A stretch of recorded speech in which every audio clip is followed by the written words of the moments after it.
तो उनके बातों को बहुत ही सीरियसली सुना जाएगा और वो जो बोलेंगे उसको बीएमडीसी जरूर अमल करने की कोशिश करेगी।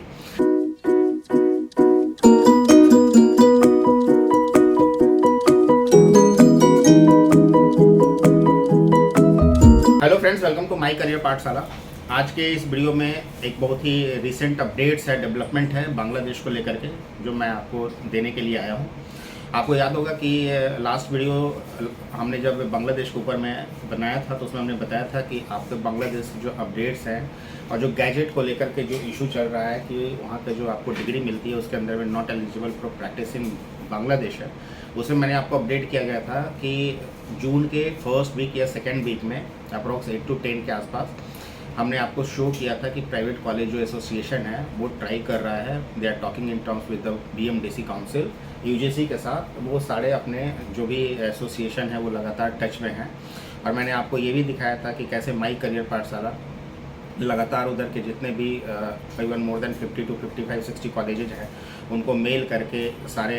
जो सुप्रीम कोर्ट के गाइडलाइंस हैं,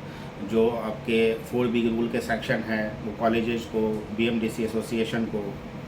या फॉरेन मिनिस्ट्री को, सबको जो है हम लोगों ने लगातार अपडेट करने की कोशिश की। और हमने ये भी बताया था कि जब उधर के कॉलेज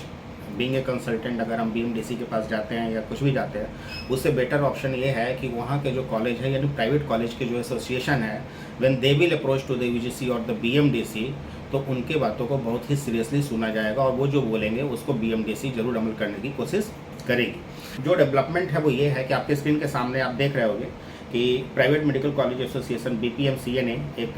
बांग्लादेश बीएमडीसी को लेटर लिखा है। अब ये इंग्लिश और बांग्ला दोनों में मिक्स करके लिखा हुआ है। इसका निचोड़ मैं आपको बता दूं कि एक्चुअली मैं कंक्लूड करके इसमें क्या लिखा गया है। ये बीएमडीसी जो बांग्लादेश मेडिकल काउंसिल को बीपीएमसीए ने जो लेटर लिखा है उसमें ये मेंशन किया है कि रूल नंबर 4B जो गैजेट के अंदर में है उसका हवाला उन्होंने दिया है। और साथ में ये भी दिया गया है कि सुप्रीम कोर्ट में जो पिटीशन फाइल किया गया था उसको लेकर के भी गैजेट को जो रूल 4B था वो अप्रूव किया गया था, जिसमें ये बताया गया है कि जिसमें इस एप्लीकेशन में उन्होंने जो एग्जैक्ट सिचुएशन है कि आपके जो डिग्री है उसको not eligible for practice in Bangladesh जो लिखा होता है उसके संदर्भ में उन्होंने आगे उनको अपडेट किया है और इसकी मांग की है। और उन्होंने बताया कि बांग्लादेश मेडिकल कमीशन एक्ट 2010, जैसे हमारे यहाँ पे इंडिया में इंडियन मेडिकल काउंसिल एक्ट 1956 था, उसके बाद 2019 एनएमसी एक्ट आ गया, उसी तरीके से बांग्लादेश का भी जो मेडिकल काउंसिल है उसका जो 2010 के जो एक्ट है उसके अंदर में उन्होंने ये डिस्कस किया है कि schedule number 12A section 12A के अंदर में ऑलरेडी 2010 में डिसाइड हो चुका था कि कोई भी स्टूडेंट्स जो बांग्लादेश के अंदर में या बांग्लादेश के मेडिकल कॉलेज में पढ़ रहे हैं या कोई भी स्टूडेंट्स जो बांग्लादेश के मेडिकल कॉलेज से बाहर पढ़ रहे हैं, अगर कोई बांग्लादेशी है वो बाहर के मेडिकल इंस्टीट्यूट्स पे अगर डिग्री लेकर के आ रहा है या कोई बाहर का स्टूडेंट्स है और बांग्लादेश के मेडिकल कॉलेजेस में पढ़ कर के आ रहा है, तो वैसा कोई भी स्टूडेंट्स अगर बांग्लादेश में जॉब करना चाहता है, प्रैक्टिस करना चाहता है, तो अकॉर्डिंग टू दिस बीएमडीसी एक्ट वो वहाँ पर प्रैक्टिस कर सकता है, प्रोवाइडेड बाय कि उसको उस कंट्री में वर्क परमिट मिल जाए। आपको याद होगा कि जो लास्ट वीडियो हमने अपडेट किया था या बांग्लादेश का जो रजिस्ट्रेशन नेपाल वाला वीडियो सेक्शन में कवर किया था, हमने बताया था कि प्रॉब्लम क्या है। प्रॉब्लम वही है कि नॉट एलिजिबल फॉर प्रैक्टिस के लिखने का सिर्फ एक रीज़न है कि वहाँ पर लेबर लॉ की एंट्री हो जाती है और लेबर लॉ के रूल के अनुसार वहाँ पर ये नॉट एलिजिबल फॉर प्रैक्टिस लिखा जाता है। तो इसीलिए वहाँ पर नॉट एलिजिबल फॉर प्रैक्टिस वो लिख करके देते थे। लेकिन जो शेड्यूल उनका जो सेक्शन 10A है बीएमडीसी एक्ट का, उसके अनुसार आप उस कंट्री में जॉब कर सकते हैं, provided by you must have a work permit. इसी लेटर में उन्होंने